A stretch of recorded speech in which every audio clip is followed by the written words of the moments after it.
All right, I'm here. I made it. Apotheosis of Musti. Huh? I'm already 2 months late.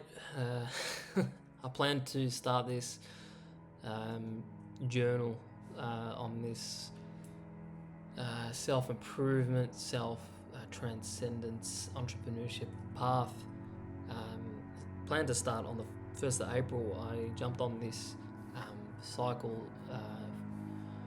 with training. It's called SARMs. It's like this entry-level testosterone supplement that you take. It's like a lot of gym guys will know it. It's like this entry-level cycle, I guess, before you go all the way, to the real deal, and you try and find some ex-pharmacist or chemist, and you try and buy the syringes off him, and you go to your best mate and you just pull your jocks down and command him to just jab you with this this confidence, this masculinity, jab you with these bottles of hope, I don't think that was going to be an option for me. I'm only 29 in a few weeks, but I decided to get as serious as I could this year. I've been training on and off for a few years.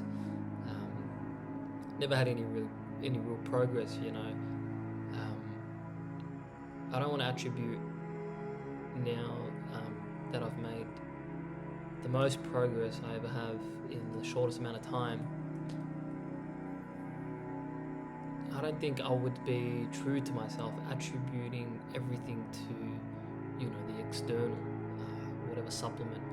I mean, the diet's been pretty good. I've been on like a strict keto for the last year and a half to 2 years. Just removed all the garbage, all the artificial sugars and fats and oils and just plastic foods. It's been pretty strict. But I know that the real gain started to appear when the psychological aspect, the psychological barrier was broken. The barriers put down by your old self, your true identity, if you think, I wanted to, upload and journal as best as I could, but I didn't really have a particular method. Like, I'm just kind of going off the content style that I really resonated with, I'd say, the past year.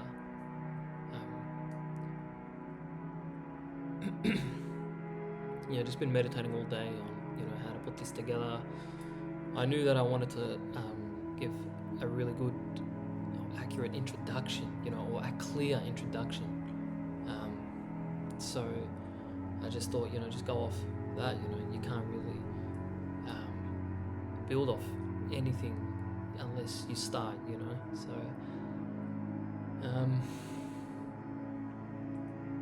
I started entrepreneurship a couple of years ago. I still have a day job.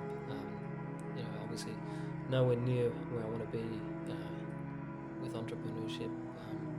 I have a casual job at the docks, just driving machines mostly.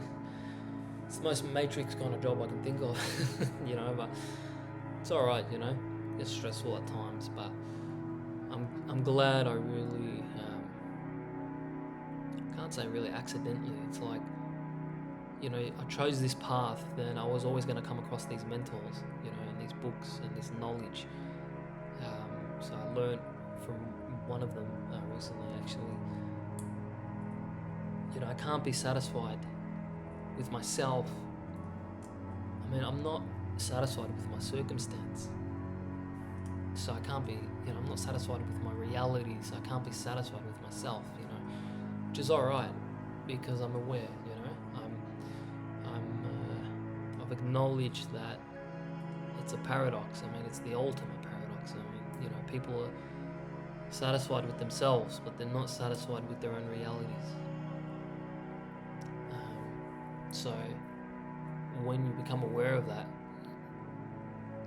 you instantly wake up, to another level of consciousness.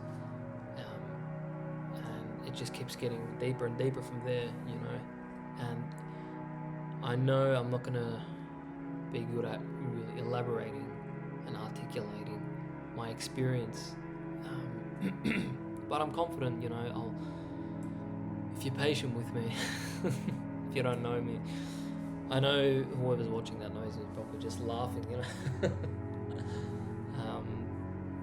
in a good way, It's like, if you know, but good luck trying to elaborate. How do I explain it, Imagine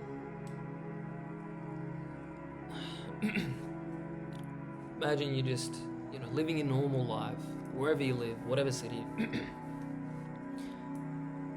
and you wake up randomly one day, like in this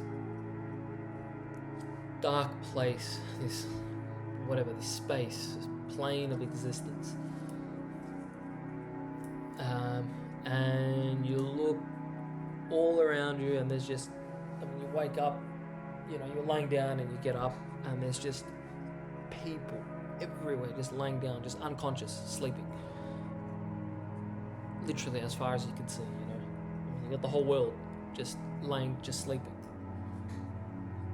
And you look around and you realize you start noticing a lot of the people, like, a lot of your family. You got your brother over there, your mum, your friends, your work friends. You look around, and you're like, oh, I know almost all of these people, And they're all completely unconscious, and they look so deeply unconscious.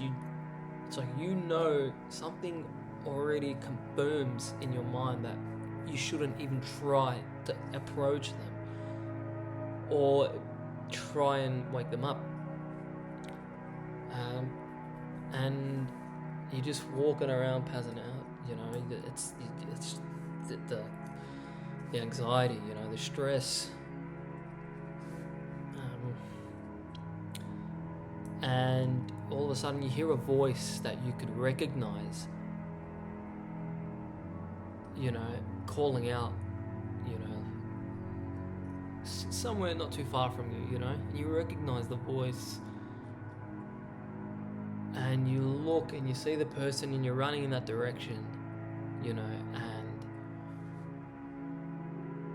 as you're getting closer to them, you realize who it is, and it's someone that you could never have asked to bring you more comfort in a place like that, It's whatever this place is. Maybe it's the real world, the astral plane of existence, whatever it is, it's a reality. It exists.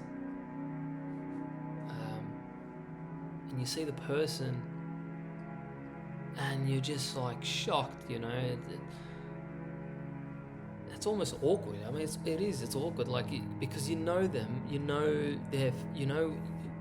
where your relationship with them in the life or whatever the hell, what dream you were in before that, so how asleep they were as well, and you're both there now at the same time. It's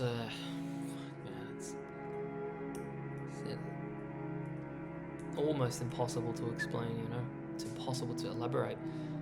But when I ran to that person, when I woke up in that place, I quickly realized that it was my cousin, as we were both kind of just waking up.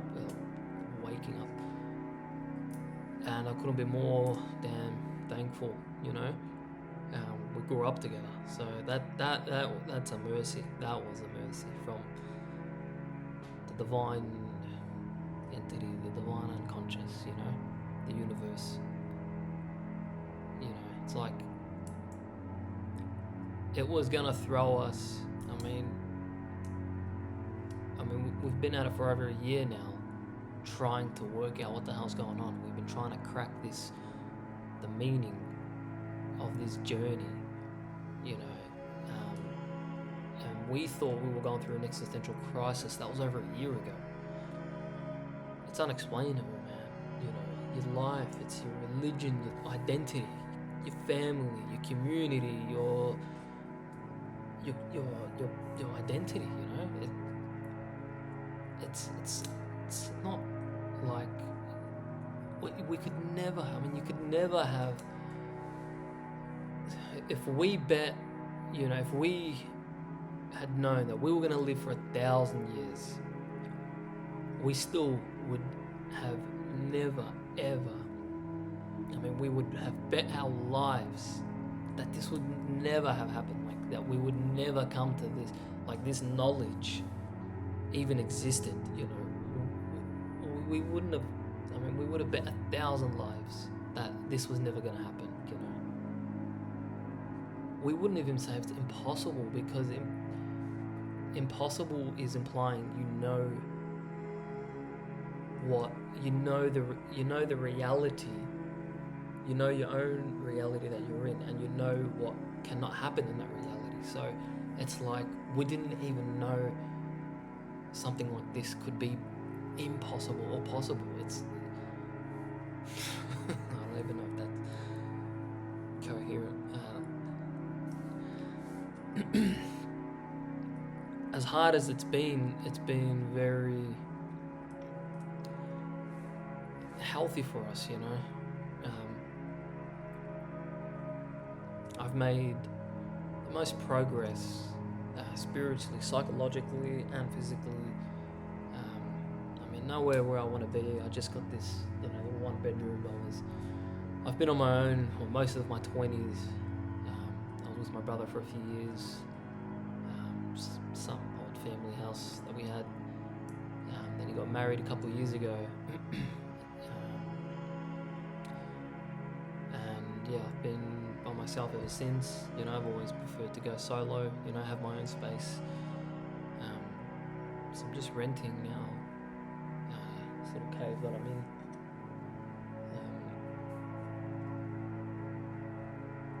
I don't know. I'm prepared to, you know, depending on the business, how it's not depending on how the business goes. It's depending on how much I can make it work. I'm willing to upgrade or downgrade, you know, whatever it takes.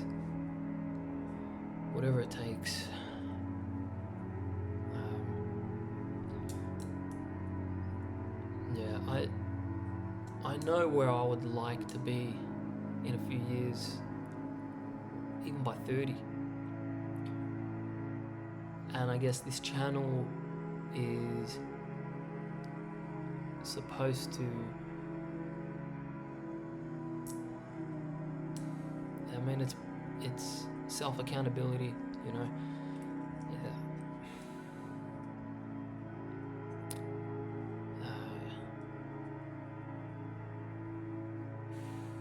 You're the only one that can really accept your reality, so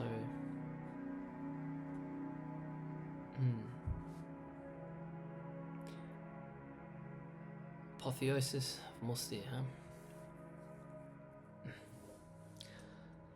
Let's see.